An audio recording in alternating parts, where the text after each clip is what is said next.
Hey, everybody, this is Bob Cargill from Bob Cargill's Marketing Show. How are you out there? We're 4 months or so into this pandemic.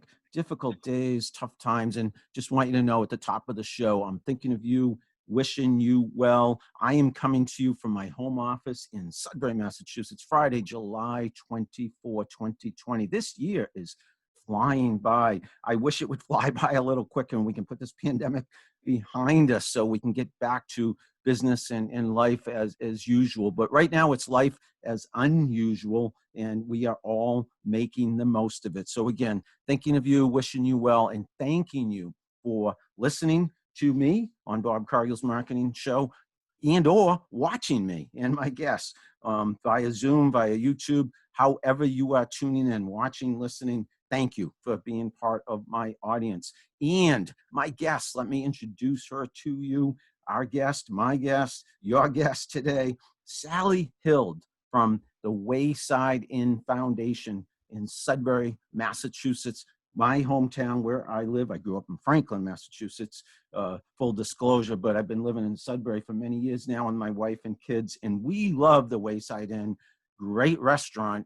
Sally works with the Wayside Inn Foundation. We're going to learn all about the Wayside Inn Foundation. We're going to talk about history. We're going to talk about great food, the Yankee pot roast, my favorite meal there.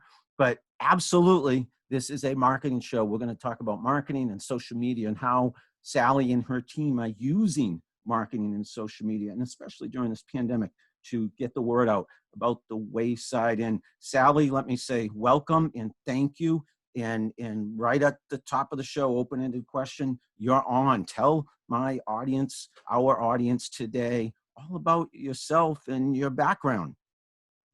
Well, thank you, Bob. I appreciate you having me on the show. I appreciate this opportunity to talk.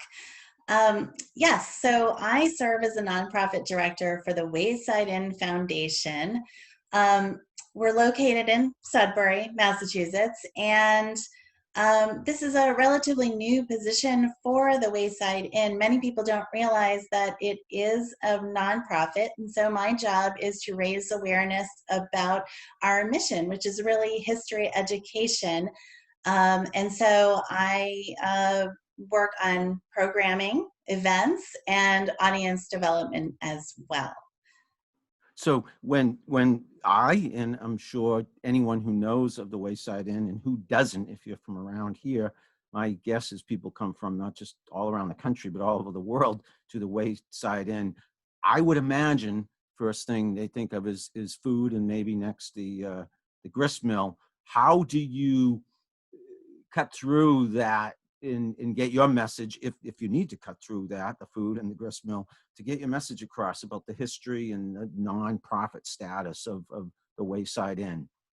Right. Well, I will say that Longfellow's Wayside Inn really is the main event here on the property. It's been here since 1716, when Ezekiel Howe first applied for an innkeeper's license. And so we have a wonderful restaurant, and we also have guest rooms as well. So people come to stay and take advantage of being here in New England and seeing our property and all that it has to offer, from the walking trails to the grounds to everything else. And so by having events at the property, that's really where we open things up so that people can tour our buildings when we're not in the midst of a pandemic, but also do things and fun things, because there's everything from, like I said, the walking trails, but we have waterways. So we're finding that people are using it in different ways than ever before for fishing and fun,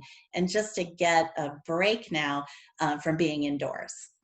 You know, personally, and I was sharing this with you before I hit record, that I've been over there recently walking the grounds. I love going to the restaurant and eating there. I haven't during the pandemic, but maybe I will soon. But have many times in the past. But I've been walking over there, and I've noticed actually quite a few people over there. And is it more now with the pandemic? Meaning, because a lot of people we're cooped up in our homes, hunkering down, and hey, that's a place to go and just hang out a little bit.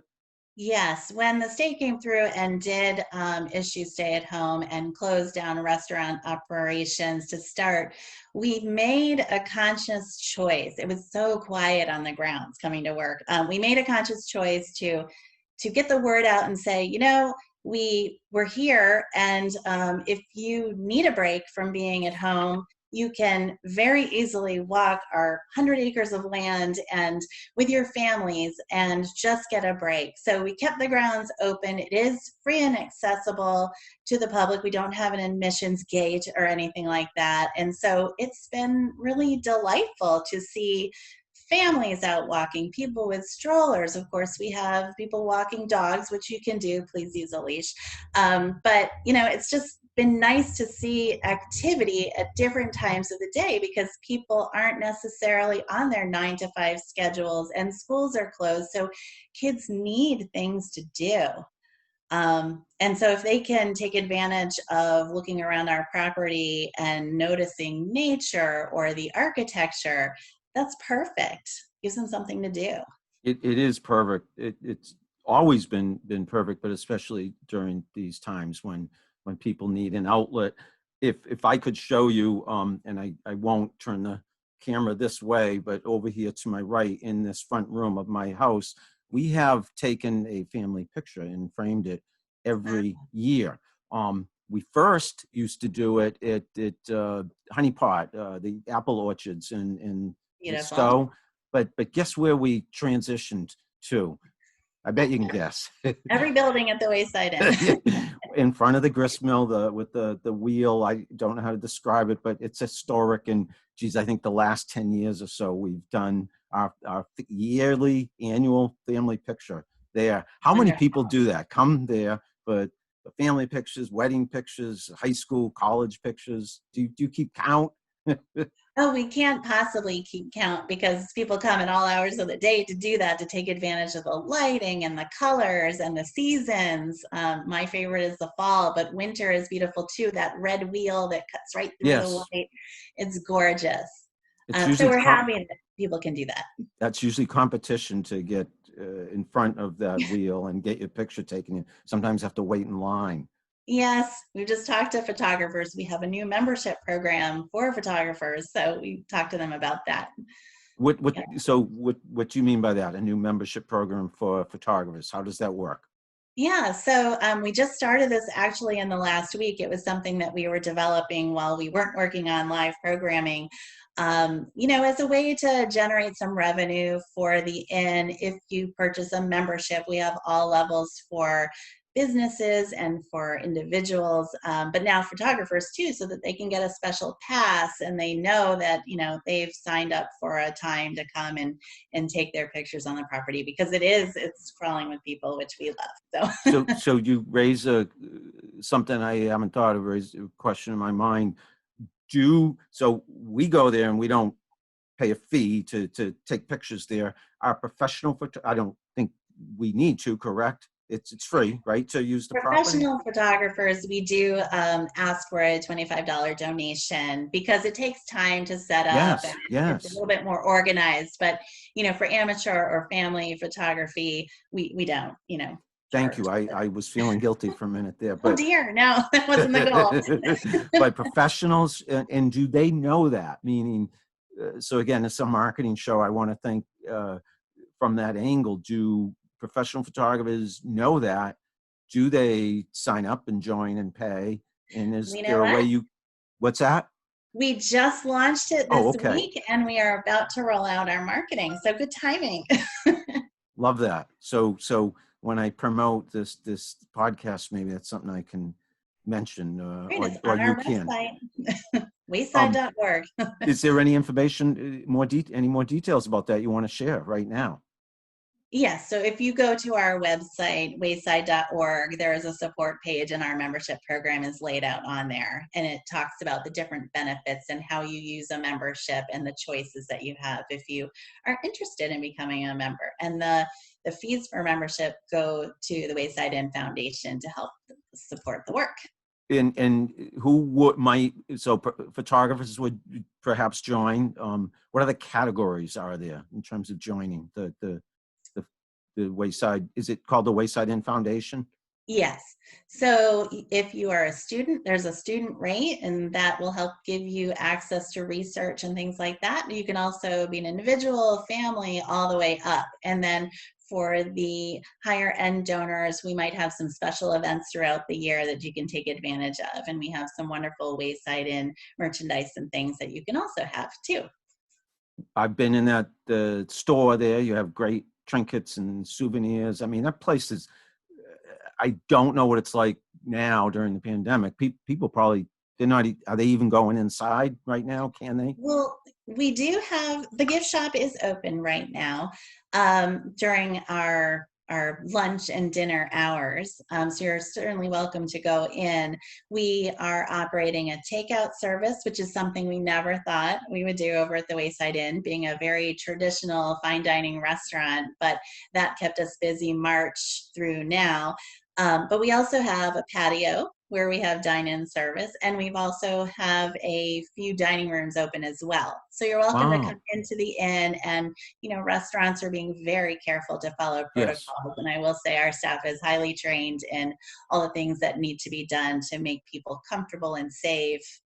And they're working very hard So, to follow that. because what I was going to say, that place is crawling. The times I've been there, the gift shop is crowded. Everyone's walking all around. There's, I mean, my wife loves going there. We've gone upstairs. Isn't there some haunted room or something? She's fascinated by that. Is that true? Can Oh, I good. can I share that little secret? Is that Yes. true? So, well, the myth is that the room is haunted, but the room that everybody talks about being the historic room that people want to get reservations with is the former room of Jerusha Howe. And Jerusha was the daughter in the long line of the Howe family that operated the inn since the early days. And so as time has gone on, we do have that room available as a guest room, and also her sitting parlor as well. That's another room that you might be able to get overnight reservations in. But people hear things, they see things sometimes, and it's become part of our lore. Yeah, it sure has. I'm telling you, it's the first thing my wife always mentions when we talk about the Wayside Inn. Again, it's a go-to place for me to walk, to run. You know, I'm a runner. I've seen all kinds of things over there. I've taken lots of pictures. I've seen painters over there, the Yeah, photographers, weddings. Let me steer a little bit more towards marketing. Tell me about how you've pivoted, if you will, during the pandemic, meaning I'm sure it's always busy over there. I imagine there was a little period of time once the coronavirus crisis hit that maybe things slowed down a little. What was the, and that's just my guess. How did you pivot? What did you do differently? Tell us how you've been marketing, and especially using social media, because you know how partial I am to social media. exactly. What have you been doing specifically to get the word out to attract people during these difficult days? Yes. So the main thing that we're finding is that people want information because they want to know and be reassured that the inn as a nonprofit and business is doing okay. So we tend to use our website, email blasts, and social media channels, Facebook, Twitter, and Instagram to get our message out. And each is sort of tailored a little differently. So we use Facebook heavily because it's so versatile to talk about a variety of things, everything from menus to, show photographs. People really love those because it's comforting to see the inn, especially if you don't live in the area and you aren't driving by and you're here in your home, to see the sights is helpful. So we were closed ironically, for a kitchen project in March. So it already was rather quiet at that point because we couldn't have dining. And we were also working on a film project. A private film was using the site to shoot. So we did double duty then. And then the pandemic hit. And that's when I felt like the grounds were quiet. Nobody was stirring. But we have a very creative team with our innkeeper, Steve Pickford. He rallied the managers who were there because we did not have our server staff at that point because of the kitchen project. Rallied the managers, and we all got together and we started the takeout for dining. And I will tell you that the first day they started up the kitchen again, they were cooking something like roast turkey, and the smell that hung in the air, I mean, it was just amazing. And you're like, we're back to some semblance of Yay. home. But then we started saying things like, how are we going to get people to know what we're doing programmatically? So we did a few things using Facebook, like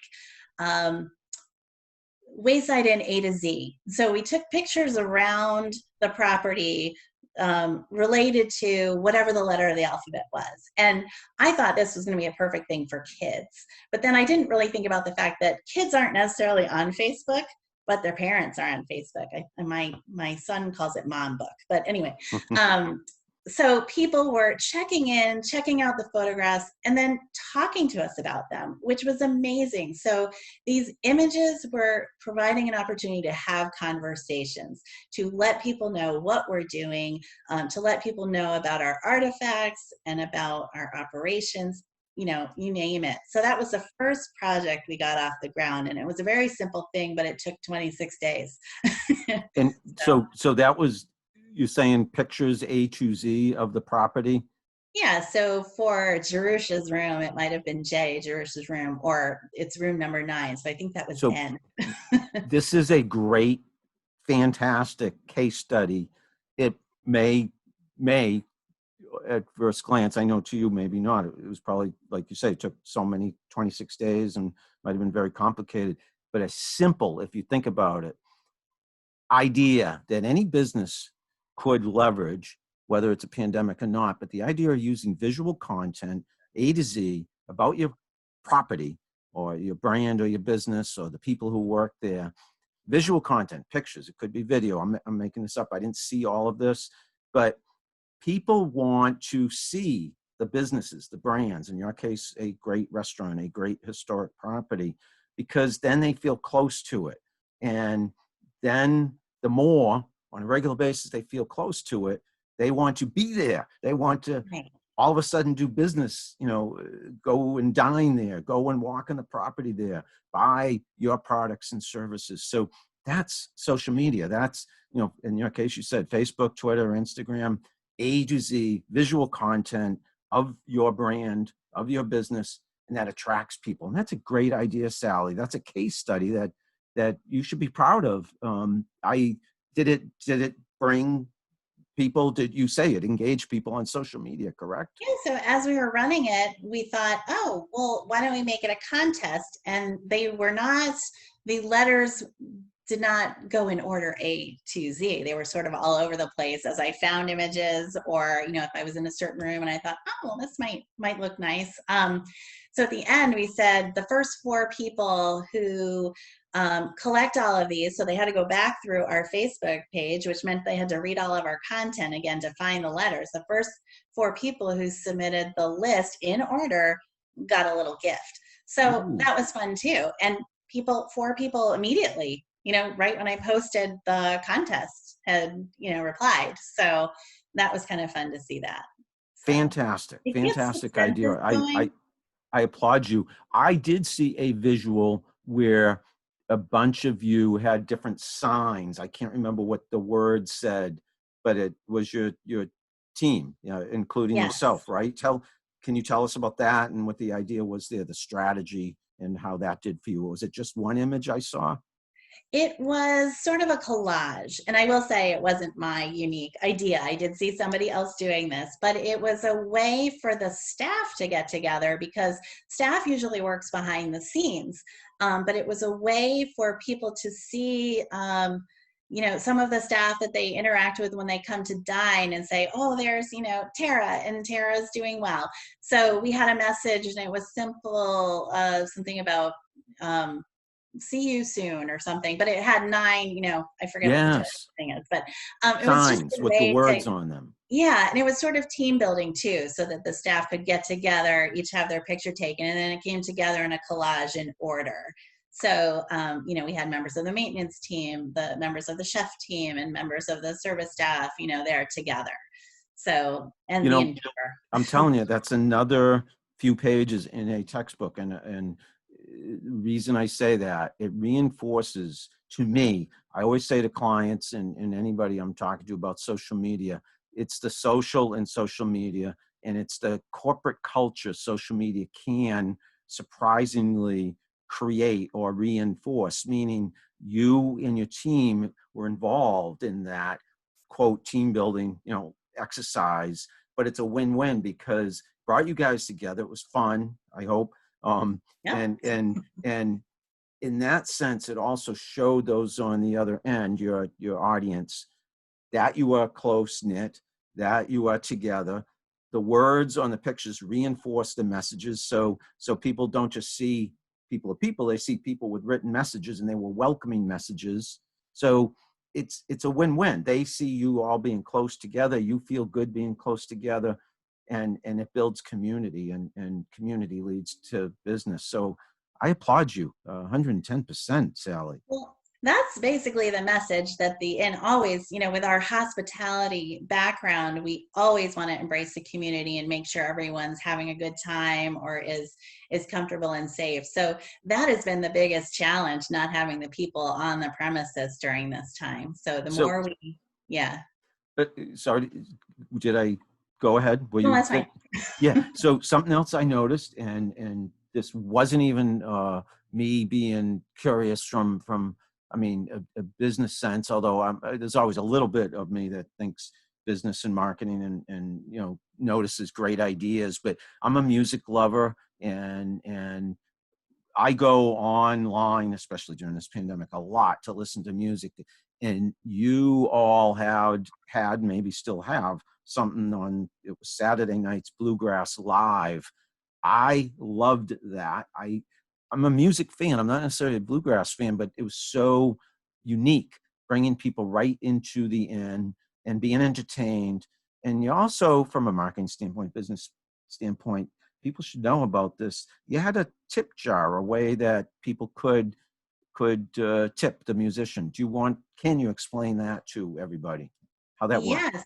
So the fun part about this story is that the musician that we had performing, and this was just sort of at random when the musician had time. His name is Paul Kafalis, and he plays old time music. And besides being an accomplished musician, and he plays a number of instruments, guitar, and the mandolin.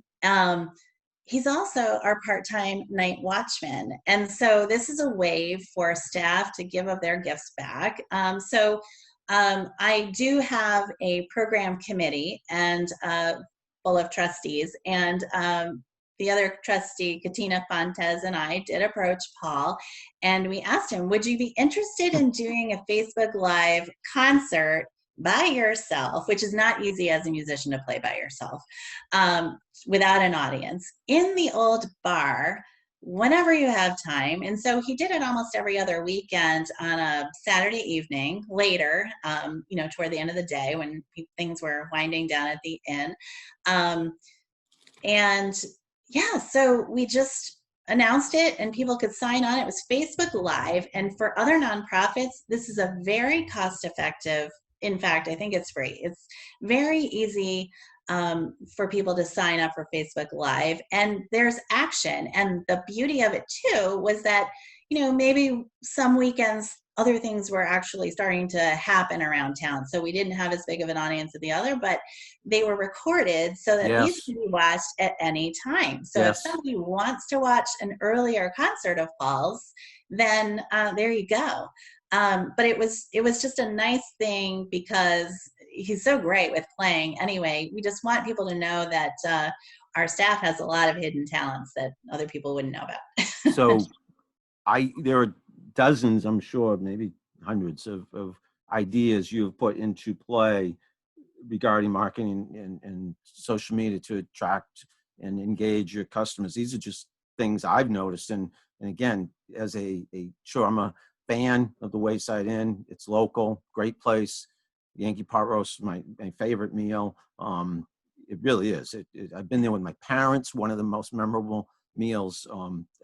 Seriously, dinners out we've had. Such a Yeah, it was with my parents. My wife and I had a lunch I'll never forget early on in our marriage there. I've been in that bar you're talking about where Paul plays.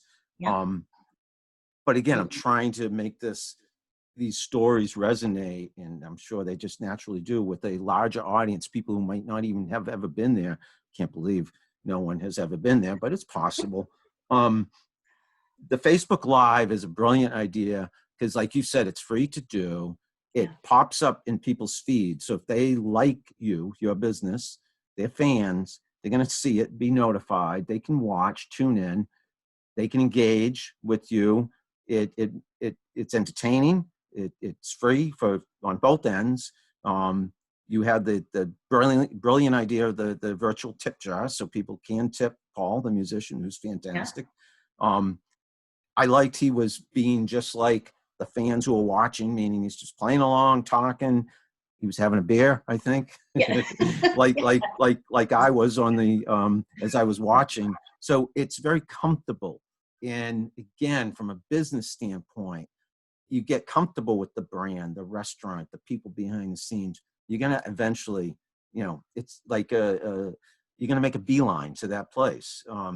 So you guys are doing it right, Sally. You're doing it Well, we're right. trying. We're trying. That is what I like about social media. It is a little bit more informal than receiving something like a marketing letter in the mail that's got the packet with the reply envelope and all of that that all the nonprofits need to do annually for appeals.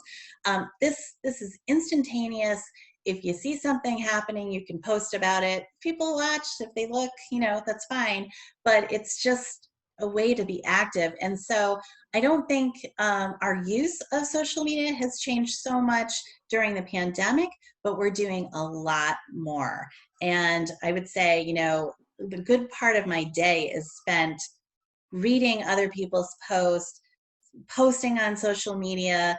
It's funny. I have two sons at home. One's a high schooler, one's a middle schooler. And they were trying to come into the room, and the older one said to the younger one, "Don't bother mom, she's working." And he said, "No, she's not. She's on Facebook," or something like that. And well, I happen to be on Facebook doing something for work. But, you do have to spend time and be thoughtful about what you're posting at the same time, which is great that Katina Fontes helps me, because it does take a lot of time. And we want to make sure that everything's accurate too. You don't want to just post something that is misinformation. So there's that too. Social media is much harder than people who don't do it realize. And like you said, there's this misconception or perception of social media being, fun and games. And sure, it can be, but those fun and games are a lot of work behind the scenes, because you got to be accurate, you got to be timely, and time is money. And if you're doing it as a business person, it can be very serious business, even though it's fun at the same time.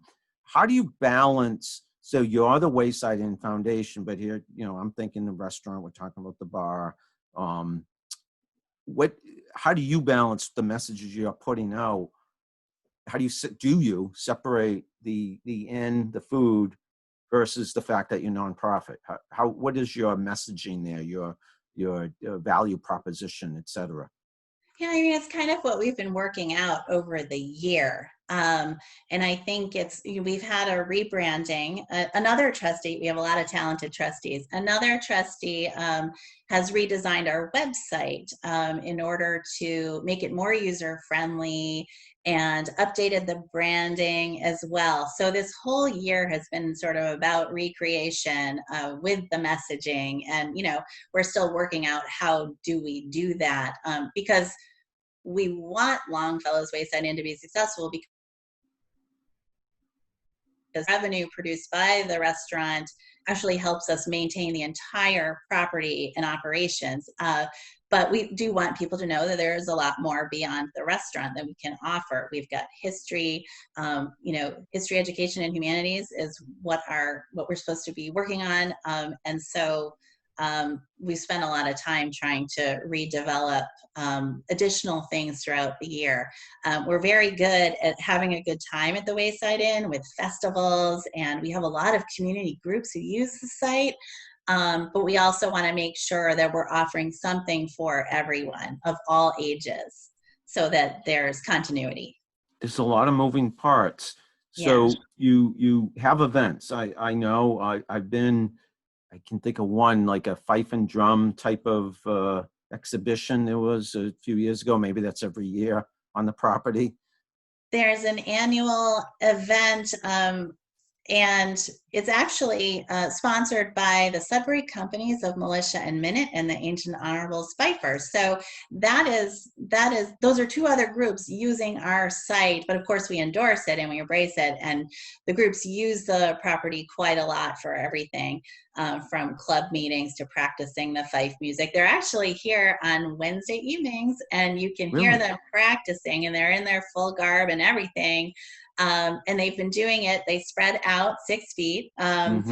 But during this time, during the pandemic, we had some of our annual traditions were impacted. Where back on April 19th, usually we do a flag changing, and that's sponsored by the Sudbury Companies, the Militia and Minute. So they did come, and the fifers were there. They had a parade, but everyone was spread out, and we didn't have as many spectators as they might have. But we were able to take a video and post so that everyone could see that everyone's doing this safely, first of all, but also traditions continue no matter what else is happening nationally. So again, there's so many moving parts. I would imagine from both a business revenue and nonprofit fundraising perspectives, from both those perspectives, there are a lot of income streams. Am I right? A lot of revenue streams, and that can get, I would imagine, pretty complicated. And what do you put out there? How do you balance? Again, I'm almost asking the same question again, but there must be some kind of plan, and how do you prioritize what to do you have free reign? Is there do you know what I mean, in terms of your content calendar, and how do you know what to promote when? Right. That's why it does feel like there's a lot happening at once, because there are event bookings by other groups, but also ourselves. And so we really have to stay tight with the management of the property, and different parts of the property are being used. So we have a functions manager who tracks, what weddings are on the premises and things like that, other group activities. And then we would have our own programs, like the educational things. Like, for example, we're having an author's dinner coming up, but instead of an in-person, we're going to do that online. So it's a bunch of calendars getting together. We have a lot of committees, just like any other nonprofit. And we also heavily look at the calendar, and we manage things because of the actual months, what's happening when. So tell me about which social media. We talked about Facebook, but you also use Twitter and Instagram. I'm curious, does one work better for you? Are you spending more time on one than the other?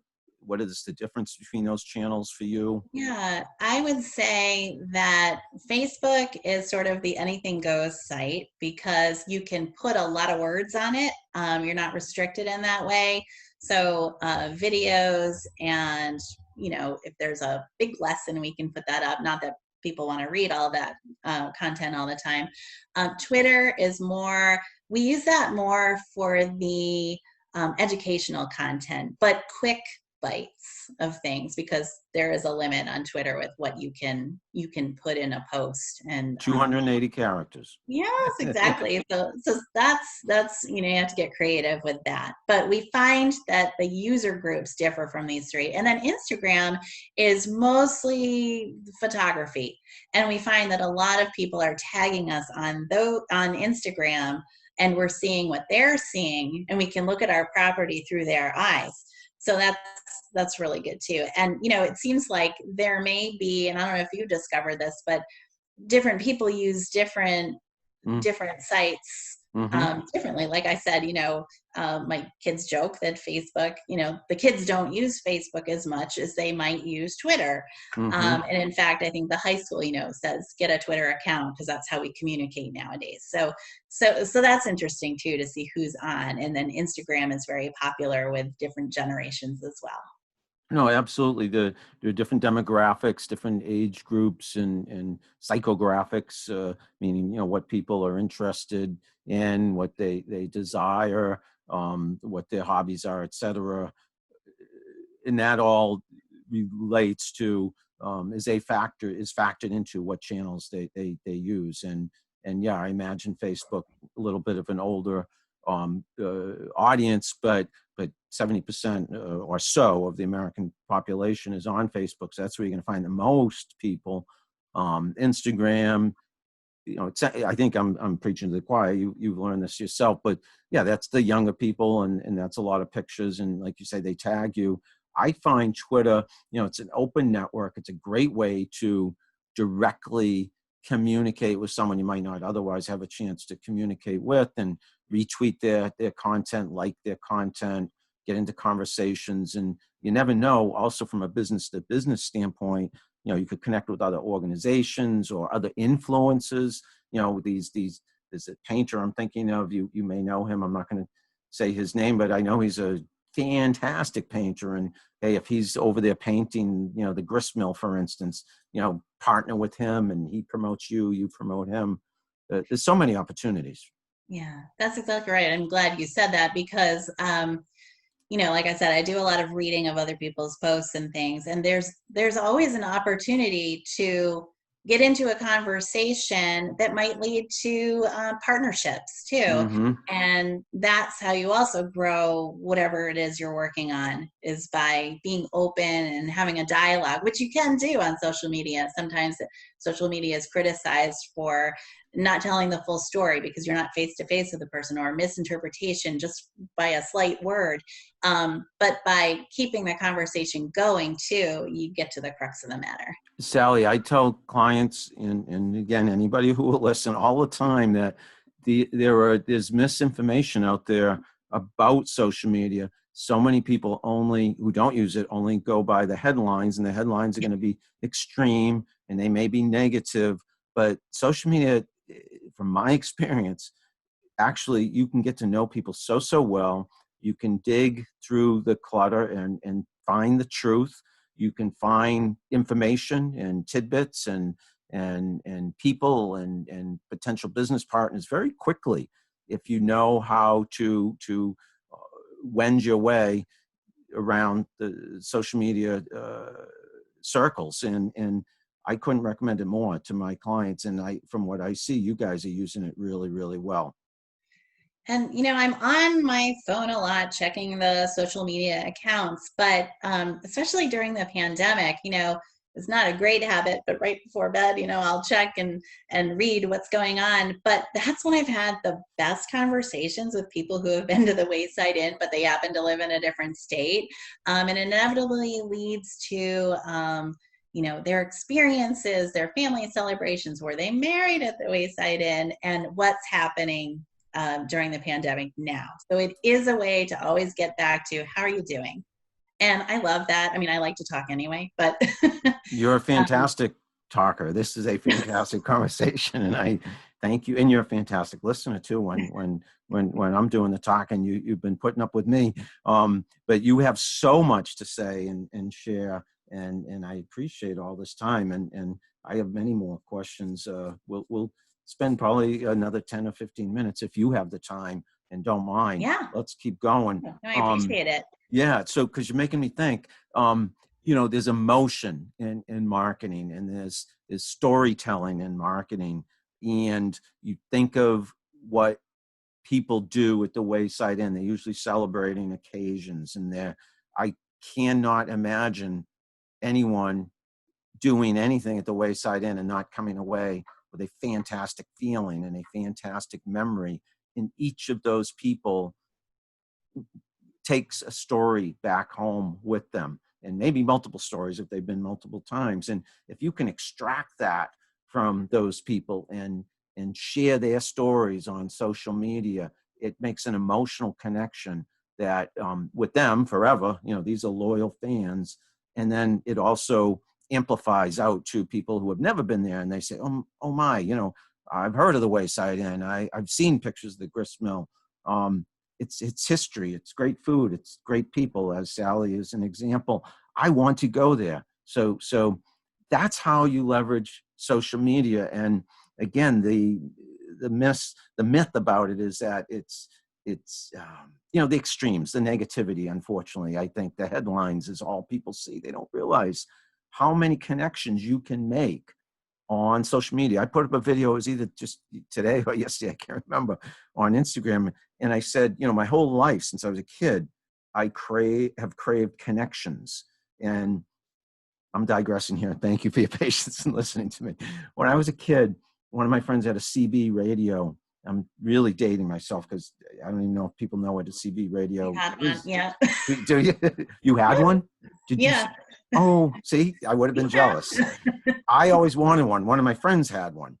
And I love the idea of communicating with someone you don't even know who they are, where they're from, and getting to know them. And I tell people when social media came around, I jumped on it, like 2004, I started my blog because I said, I can self-publish. I can, now I'm doing a podcast. I can put up videos. I started doing them a long time ago. And I meet people. You can meet people that you wouldn't have met otherwise. You can form relationships and you can help each other. And that's powerful stuff. And I wish more people who didn't use social media saw all the good and from a business standpoint and a personal standpoint that social media has to offer. It's brought us together, Sally. Yes, I think exactly. we know each other from Facebook, and It's a virtual CB, right? Yes. Isn't that amazing? I mean, I think you and I agreed we might have said hello once at a restaurant in town, but mostly it's Facebook, and we connect, and now we're doing this, and who knows what's next. Exactly. And a little while ago we were talking about how your roots in direct mail. Well, another thing that I did, because we have an archives here, and we have it's a collection of everything from business records to family records going all the way back. But postcards are an important part of tourism. So I started thinking, not everyone's on social media or our email. So I started sending out postcards with images of the inn or the grist mill to some of our longtime visitors and customers. And the interesting thing, because getting something written in mail is very personal. But the interesting thing was people were calling me back to talk about the postcard and to thank me for sending a postcard, which was so nice. I mean, on an actual telephone, they'd call me, and then we could continue the conversation and find out how everyone was doing. So it was just such a simple, low-cost thing, and other nonprofits can do this too. But it made a big difference to people to open their mailbox and see something from the Wayside Inn with a picture reminding them of their happy times.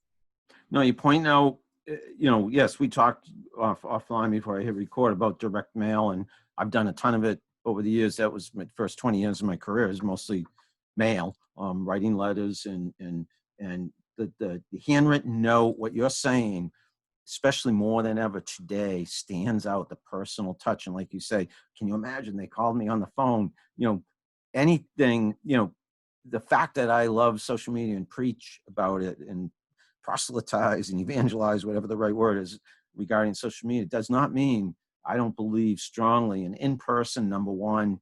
The more personal, the better. It's just that social media does allow you to reach more people probably pretty easily, but don't ever overlook, handwritten notes and phone calls and in-person events. And you're reinforcing that, those postcards, that's, I find that very interesting. Yeah, they even tracked me down at home to call me to thank me. So, I mean, I was really, having a good time. So You are an incredible asset to the Wayside Inn Foundation. You stand out, you represent them, represent them very, very well. And to you and your team, I applaud. Tell me anything else maybe I haven't asked with regard to the marketing and social media and PR efforts regarding the Wayside Inn Foundation, the inn itself, the gristmill, the Martha Mary Chapel. We haven't mentioned that. I know there's what, 9 different buildings on the property, 100 acres. What haven't we covered? We could probably talk for hours and still not cover everything. But what do you want to emphasize that I haven't asked about? You know, aside from the experiences that people have here, the inn is also a community resource too. Some things that people don't know by driving by the beautiful grist mill is that it is still an active mill. It was built by Henry Ford in 1923 and ground its first meal a few years later. But we do grind grain there, and so all of the rolls and the corn muffins, those are made with the grains built here. So, and, you know, flour is very hard to come by in the stores. So one of the things that we did was announce through social media that if you're having difficulty getting flour, we have a supply still of flour that you can purchase. So we had people coming by to pick up bags of cornmeal, flour, and pancake mix. So that was something that we could do.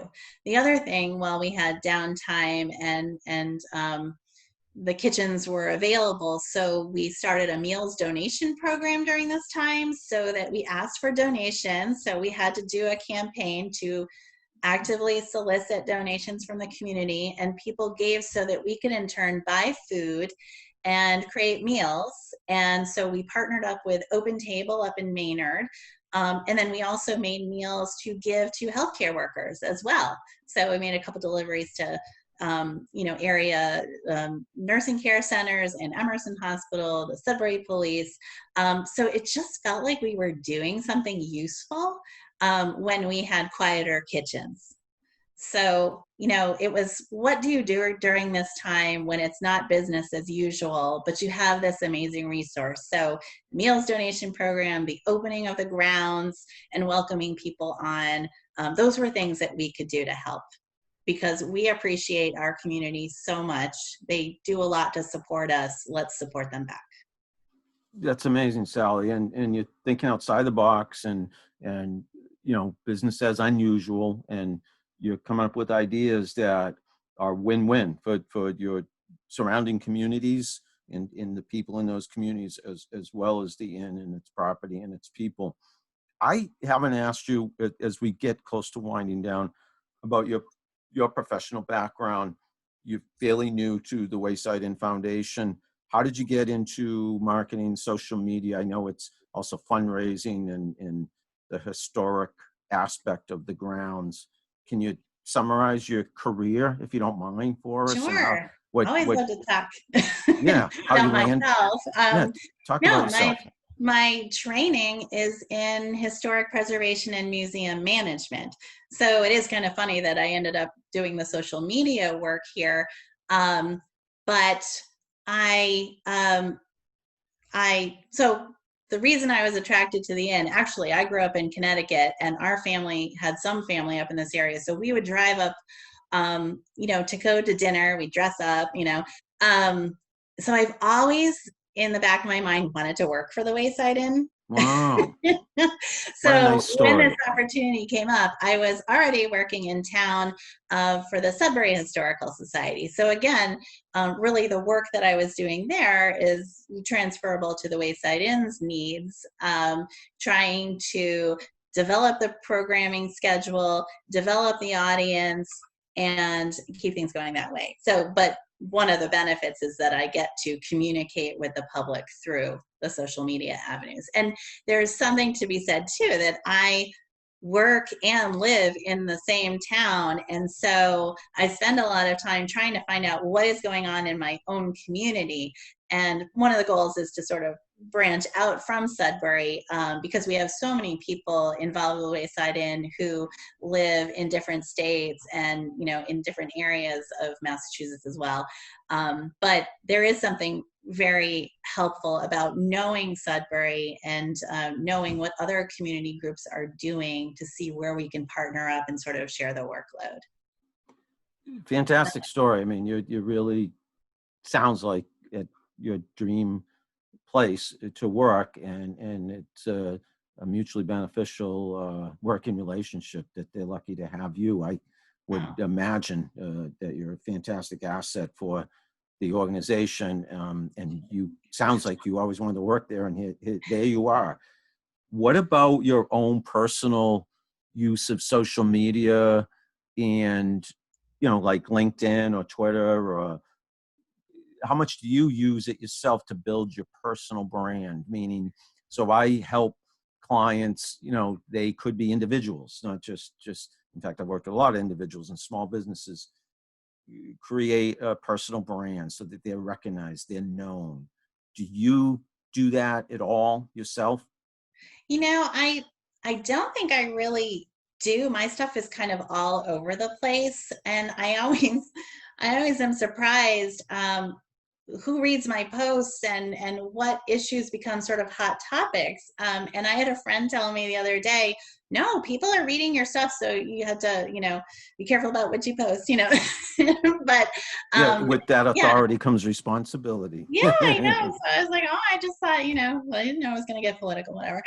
So anyway, that's been interesting. I never really thought about it from that perspective because I spend so much time trying to work on the end that, I didn't even contemplate that I should be monitoring my own site better. So it's really good advice. You have a voice, you have a brand, and this is what I tell a lot of individuals, especially if you're representing an iconic brand, actually, the Wayside Inn. So the better you do, the more known you will become.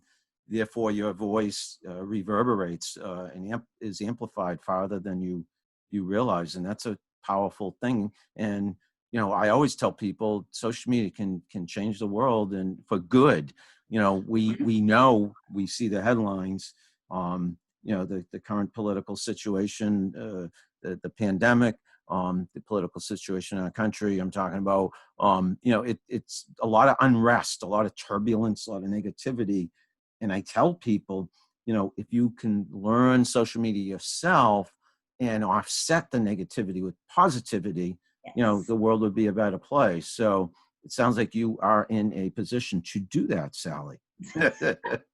I'll be more cognizant of it now, No, and that means, listen, I put occasionally, I used to stay away from politics, and because I didn't want the discussion and certainly not the debate.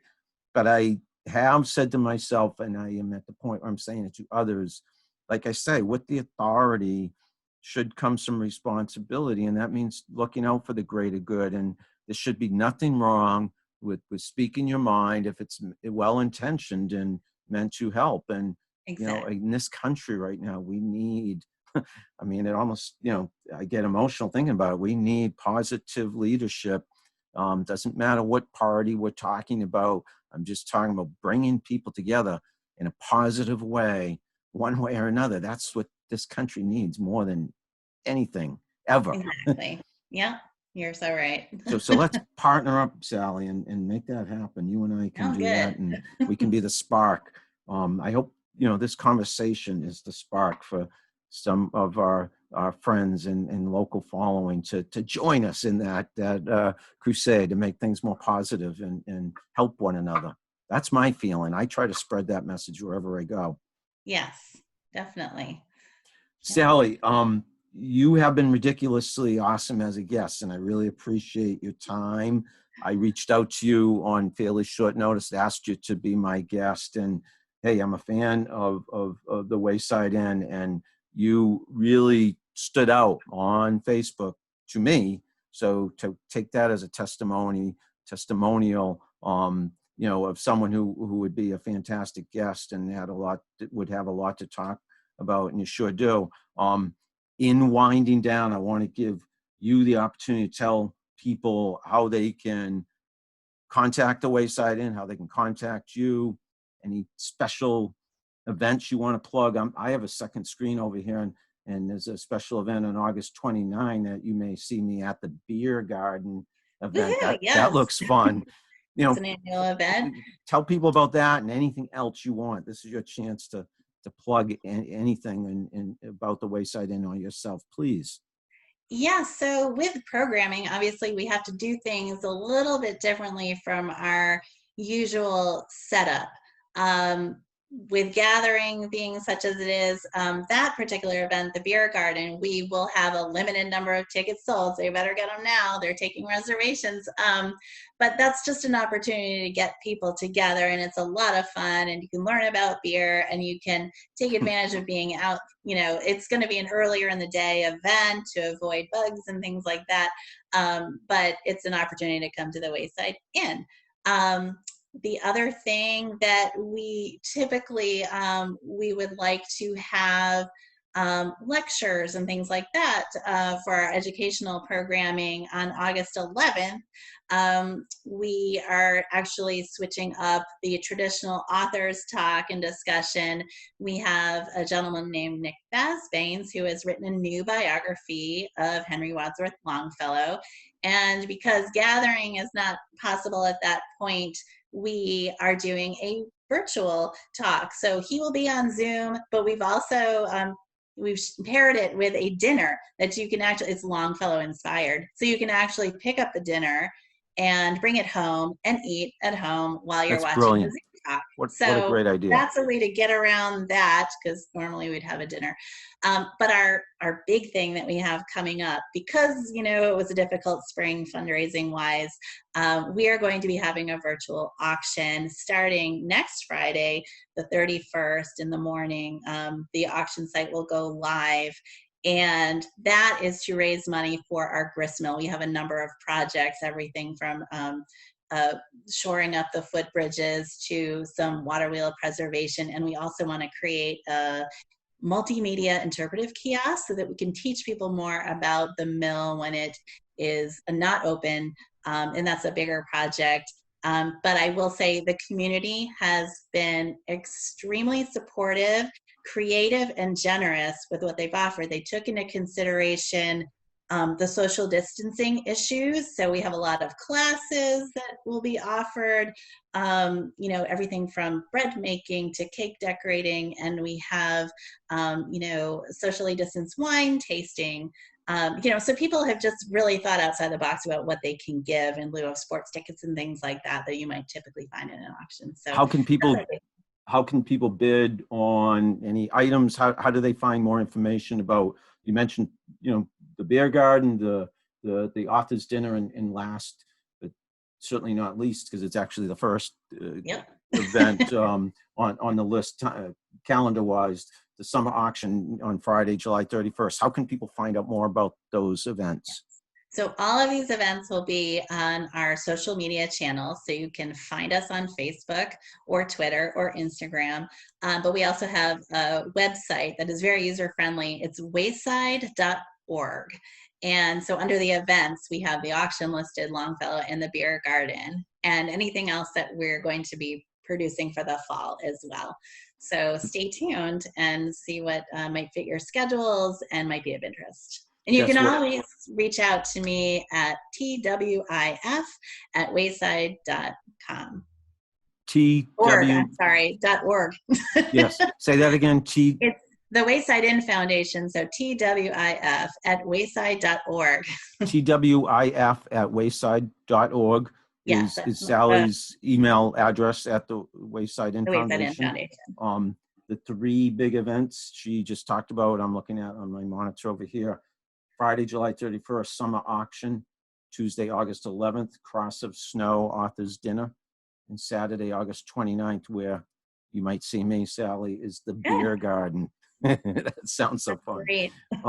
But let's support the Wayside Inn Foundation. And I don't think I have to even say, you know, go get dinner or lunch at the Wayside Inn, because I think anybody who's listening and watching, if they've been there, they know how fantastic it is, and I'm sure they are going back and again and again and again. And anyone who hasn't been there is just saying to themselves, I got to get there. I got to get there. So I don't have to plug the experience of dining there. And you can dine there now. There's a little bit of seating inside, as you said, Yes, and seating the patio, outside. What's that? the patio too, The patio and too, and you takeout. can take out. So wayside.org is the website. Sally Hild is who I've had the pleasure of talking to for I think we're around an hour now, Sally. Great conversation. Ah, This will be available on video and on my podcast, which is hosted at Podbean, but it's also available everywhere: Spotify, iTunes, Google Play. You can look it up anywhere. Bob Cargill's Marketing Show.